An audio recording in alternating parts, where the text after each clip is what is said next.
Hi, everyone, and welcome to the Offsite podcast, where we chat all things construction, technology, and everything in between. My name's Carlos, and I spend most of my days talking to construction teams about how they deliver projects. And I'm Jason, and I help build products that construction teams use to deliver their projects.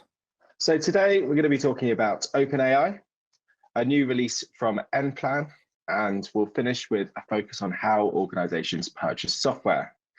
Hopefully that last one's not as dry as it sounds. So super unique topic. We'll talk about AI. No one's really doing that at the moment. Yeah, it's not exactly on every news story on every platform at the moment. But yeah, straight into OpenAI. Obviously, it's everywhere at the moment.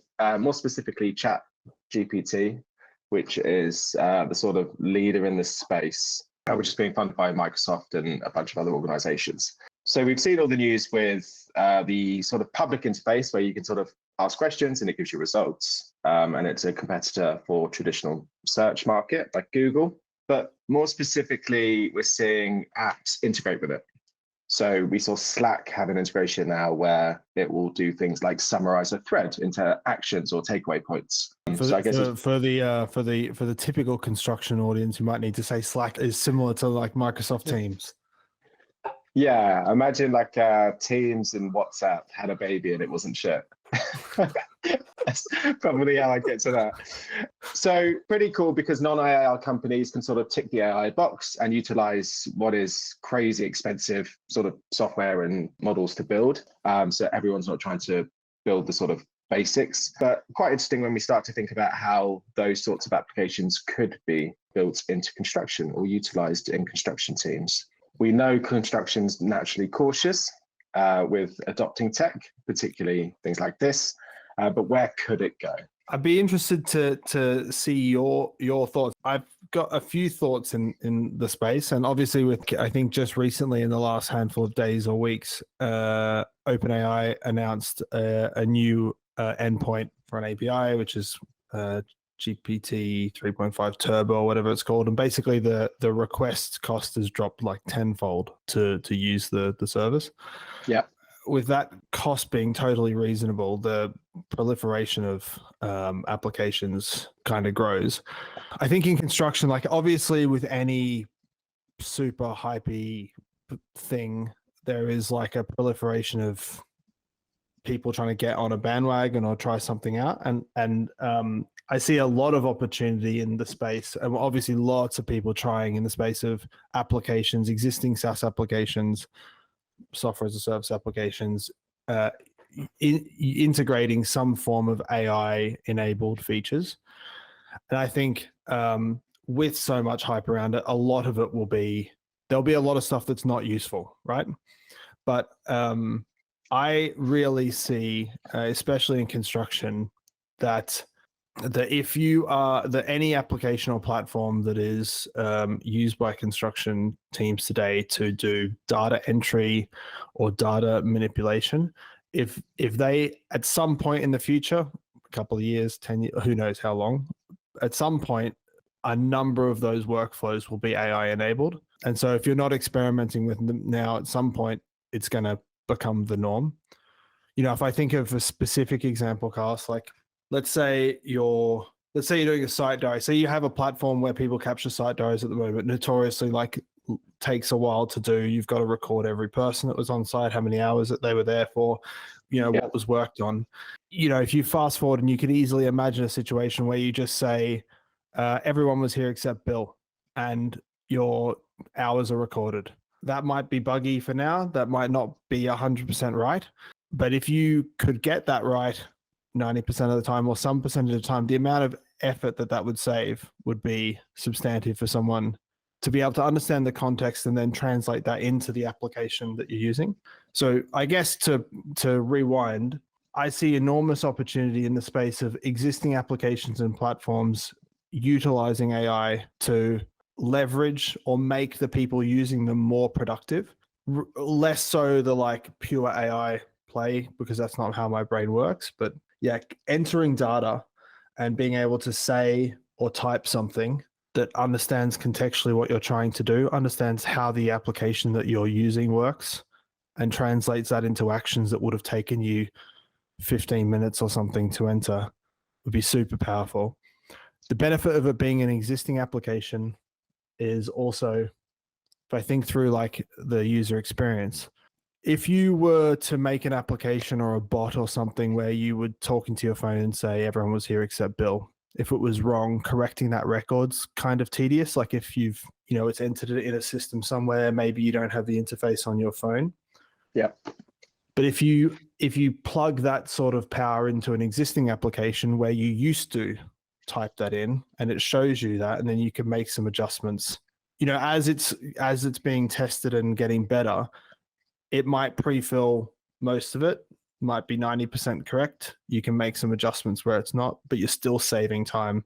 Yeah, I think the adjustments part is interesting because my mind immediately leapt to suggestive or advice type use of it. So we had a project here in the UK, it's probably about a year ago now, who effectively asked us to build something that would allow engineers breaking down P6 activities, that it could suggest what the breakdown activities should be based on lots and lots of documents of how you should build concrete or whatever activity you're looking at. And that would be really tough because it was just their own data set. So it's not like these massive models that are accurate because they have a wealth of data. But if I put my QS hat on, if the advice is wrong and then something goes wrong on the project, or there's a safety incident, or there's something, you're in obviously a horrible space then of like who's liable. So I can imagine that being one of the key things that are going to be discussed over the next 5 to 10 years when these sort of things are looked at. But I think going back to your point around checking, you're going to need the checkpoint where it's a human going, yeah, I'm actually confident that this is an answer I'm proposing that was suggested to be my system, not just system suggests answer is sort of executed immediately. Yeah, 100%. I think that's the power of the existing interface and having something like this. We spoke last week about the idea of a co-pilot relationship and leveraging, if we think about how our team works with regards to building, like developing a product and coding in a product like GitHub, the GitHub Copilot feature from every one of our team that uses it is an enormous time saver, and it's wrong like quite a lot. So the team starts typing in the same way in. that Google Mail is wrong sometimes when it guesses what you want to say, right? Yeah, correct. Or like, or you could imagine the guessing the next task that you want to build in a sequence of tasks, like the scenario that you were talking about. You might be wrong, but if we look at what developers would say that would use Copilot, like, okay, it might auto complete a function that I'm trying to write. It might not be totally right, but it might be like 80%, and it saves me naming everything perfectly, like gets rid of a bunch of typos, might save me a couple of minutes and cost me 20 seconds to correct it, something like that, Yeah, in the grand scheme of things, you're saving time, right? Yeah, which is the most important thing. A last point on this topic, I haven't read the API documentation. You'll be shocked to know. Does OpenAI keep/store all of the data that's presented to it? Because if we look at the context of sort of cyber chats with our customers, offshoring of data, the usual bits and pieces that we have to go through, is that an immediate no with a tool like this? Because it's obviously, over in the US. They do store, I've not read it line by line, but I've listened to discussions on this topic. They obviously store some amount of it because that's training the model. That's helping them determine the accuracy of the model. Because it grows, right? I don't think they're directly feeding that back in currently to the corpus of data that's trained on, but I think it is definitely there was an body of it. Like period of time. It was like the training data, right? Yeah. So it didn't have anything like the last 6 months or something. There's like this gap. Yeah, a year or so, something like that from memory. Yeah. But like, it's not just the language. There's examples of products that will, let's say you took even if you put your QS hat on and play with spreadsheets again, you can, there are models that will understand the rules of a spreadsheet, and you could say, summarize this data showing month by month of this, subcontractor costs broken down by WBS over the next 12 months, and it will output that. Yeah. So data entry, anything that's data entry or data manipulation, I think both of those areas, in going back to your initial question about construction, I see massive potential to, I guess, supercharge existing platforms with the AI.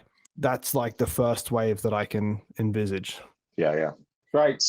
Moving on then, straight into an AI platform that we know called nPlan. So they have just released a tool which is, we're on a topic there, which is probably the least experience I have on any topic we've spoken about so far, which is integrity or schedule integrity checks. So it's a tool that will check out your program and go, right, this is sort of an actionable area of your program where you could have bad logic or missing logic, or it tries to look at how the makeup of your schedule is sort of, working. So no, don't pass to me, keep going. No, I'm trying to think of the right words to do this as a complete amateur. The quality of your schedule. It's all right. At this point now, all planners have turned off anyway, so now you can say whatever you want.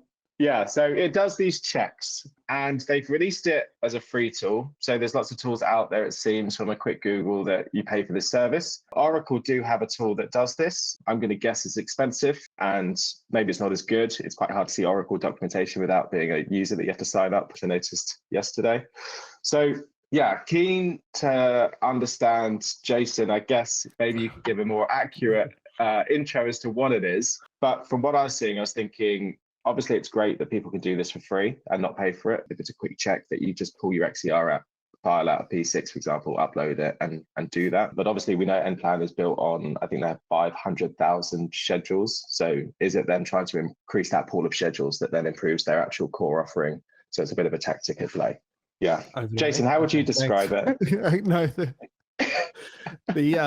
I guess for background and first preface by saying I'm not a planner, but for context, there is a thing that is called a schedule integrity check. There is like a standard check which is called a DCMA 14-point assessment, and basically it will. The idea is that you're checking whether you're checking the robustness of the schedule. So you're checking whether you have, lags that are holding two tasks apart, tasks without predecessors. It even checks with no logic, right? So the idea being that like the general premise is okay, your schedule looks right today, but how robust is it if things change, that you don't end up with weird outcomes? If you stick a big lag in somewhere to keep things, or you don't have a predecessor and the plan changes, then I think my meltdown then was missing the word robust. I think that summarizes it quite well. Okay.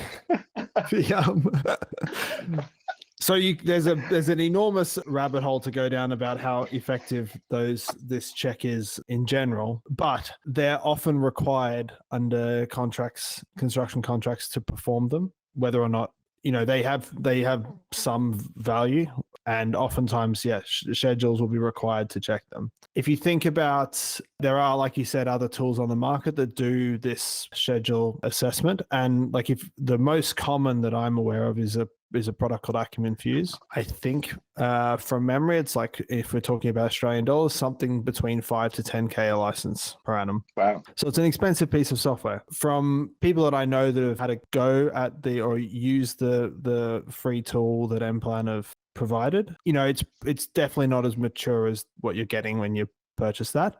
But if their goal is to keep evolving it to put the point that it does meet the requirement that teams have to do this check, I think it's great for construction projects to not have to purchase another piece of software. From an nPlan perspective, it's probably costing them nothing to provide the service relatively. Yeah. Massive tangent on this, but whenever I go to Project Controls Expo, every slightly older guy seems to have been an ex-employee of Acumen Fuse. I think. Sure, it's not the same person wearing a different disguise every time you run into him. Trying to get a job as a sales team. Okay. What's really interesting to me, sorry to cut you off. Is if you think about like as a software company, ballpark, I think something like the service from nPlan, and we'll probably get corrected if I'm wrong, you can probably expect to spend probably 150K or something in that range for a project. So, if you're trying to build a software company, one of the things you're trying to do is generate leads that are of the people that would purchase your product.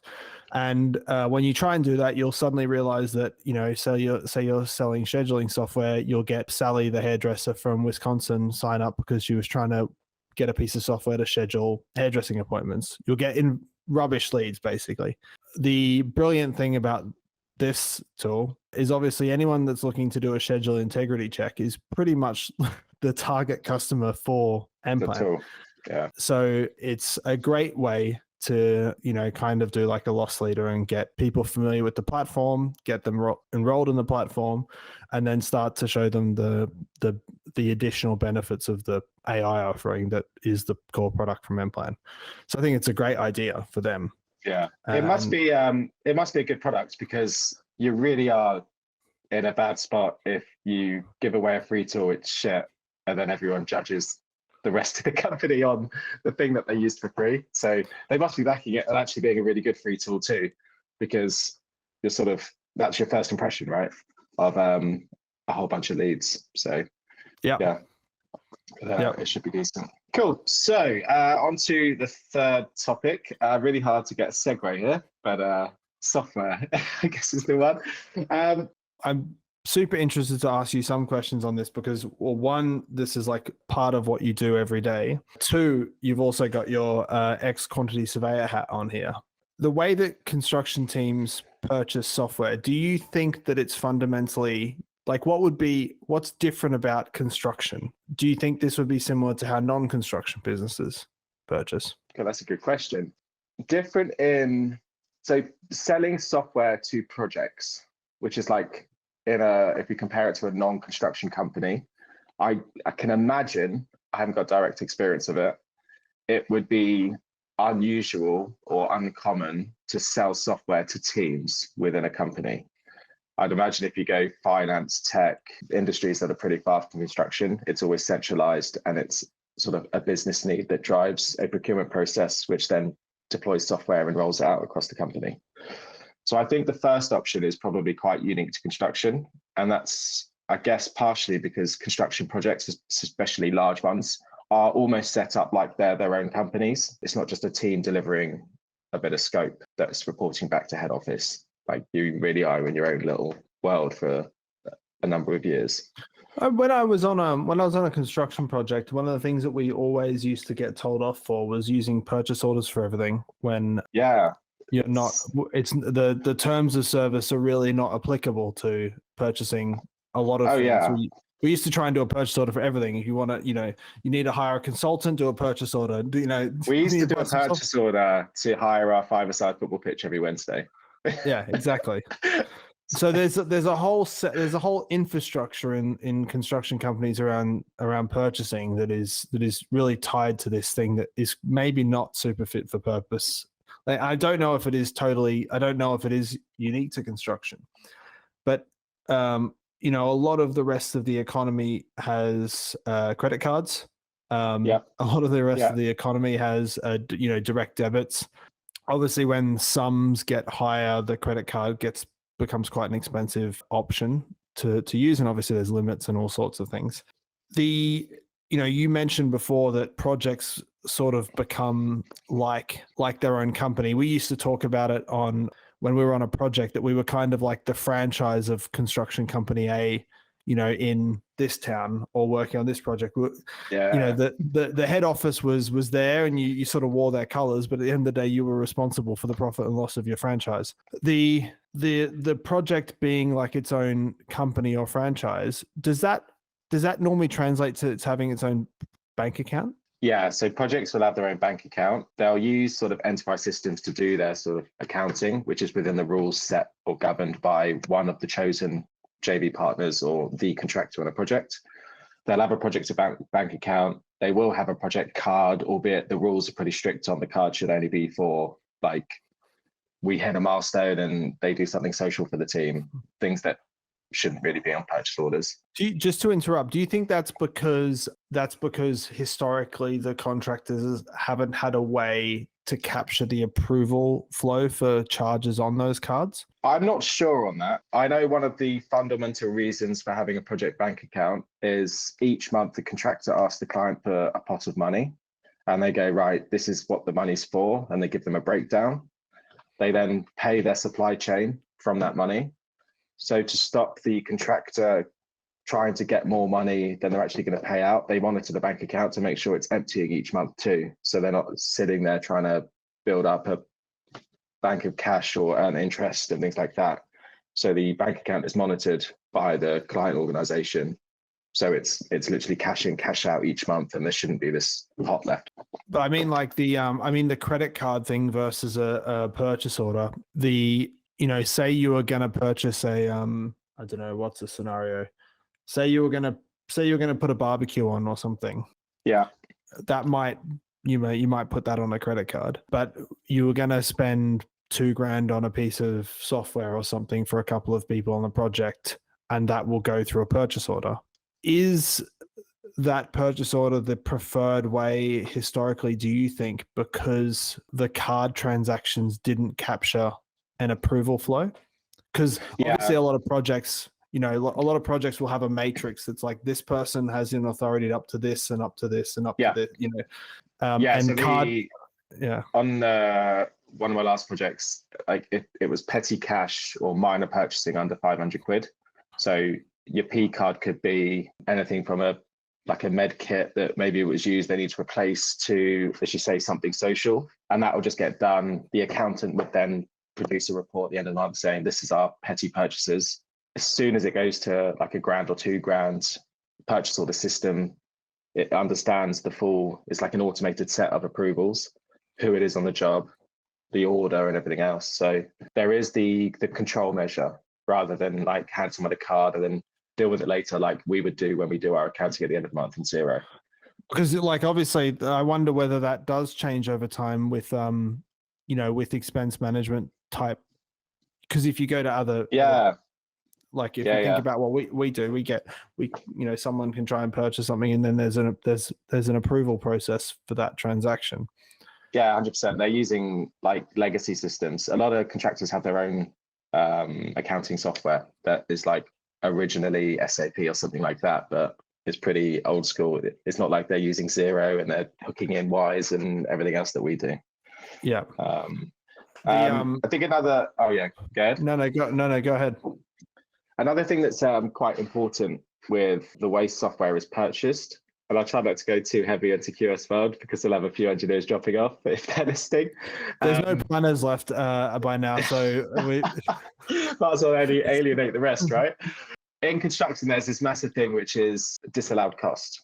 So every pound that you spend on a project, the client will go, is that a pound that should have been spent on the project? If you shouldn't have spent it, they don't give you the money. So that's a loss if you think about it. If it's not contributing to the scope, it's outside of scope, they're not paying for it. And software is a massive gray area because the clients always have this clause. It might have changed, but it won't have changed much, which is there has to be project specific costs. So the first thing they do is get these blanket charges from head office, which could be for like Microsoft and all the usual suspects. And they'll just say, we're disallowing all of that because you can't prove that was specifically used on this project. So it kind of backs up the project-based purchase order because it's quite clearly for this project. So that's going to be fine. The enterprise customers that back charge projects, that's why they always ask us for detail because the projects then want to recover that cost. If it's in an overhead, obviously that's kind of dealt with separately. So there's this real drive for contractors to gather the detail they need to have the fight effectively. Because if you can't prove it was a person that's specifically on this job and that's their license for software, they get it disallowed and that comes up your bottom line. That makes it kind of unique because I think if you look at how other industries would purchase software, you would have something like a card or a direct debit at the bottom level. You know, if you've got a team testing something, or in this case, like a project, you would purchase on a card, and at that point, your subscription might be quite variable based on how much you use it or how many people, depending on what the mechanism of like the measure is. But once you get up to a certain level where it's a tool that the company uses, oftentimes what the companies are looking for are guaranteed costs fixed for a period, you know? So if you've got like I don't know, this is a bad example, and we don't spend enough to get this yet on like Google Cloud, but you'd go from pay as you go model to a fixed cost contract. Does that model, that model from a company perspective is probably beneficial from the fact that you can negotiate a fixed, you understand what your cost profile is, and you can make decisions around it, and you can probably negotiate quite well with that approach. But does that cause problems or violate the disallowed cost rule? How do companies deal with that?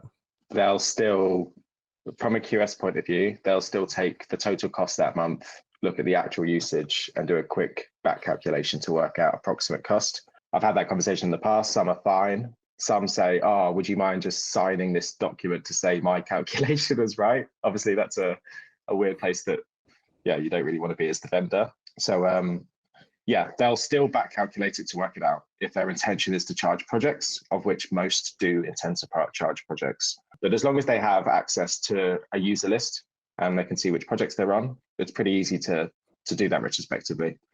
How does it work? Obviously, we're talking about how, if you're talking from experience from our software, where we have a seat-based pricing model. If you were using a piece of software that wasn't seat-based, so let's go back to the AI example.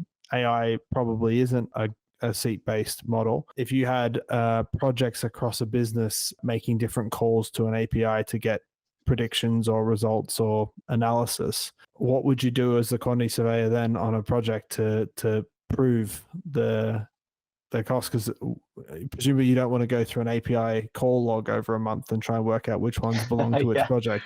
Yeah, I think tools like that will just end up in that project overhead.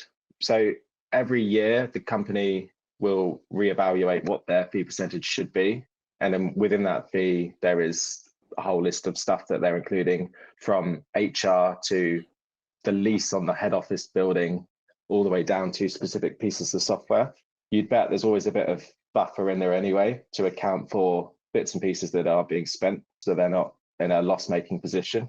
So that's why they'll constantly try and rationalize tools. We know a lot of contractors, they're getting asked to sort of rattle down 60 software vendors to 20 and sort of back their horse, rather than allow everyone to purchase what they want, because the cost gets out of hand. So yeah. Interesting. It does feel like, observing from the outside, that there is a way of purchasing and accounting and managing costs across projects and companies that might be a little bit behind where a lot of the rest of the economy might be. Yeah, big time. There's just so many hurdles, right? Whether it's commercial, IT, the project, you've got BIM teams, lean teams, Planet, like everyone has a view, everyone has a process, everyone has their own checklist of things they need. There's data rules from the contractor, from the client, from us on how we actually want to function as a business. So yeah, trying to pull all that together is not easy. What a note to finish on. Yeah. Well, positive way to end the podcast. As we just fade off into oblivion. Right, that's all we've got time for today, everyone. So as always, thank you very much for listening.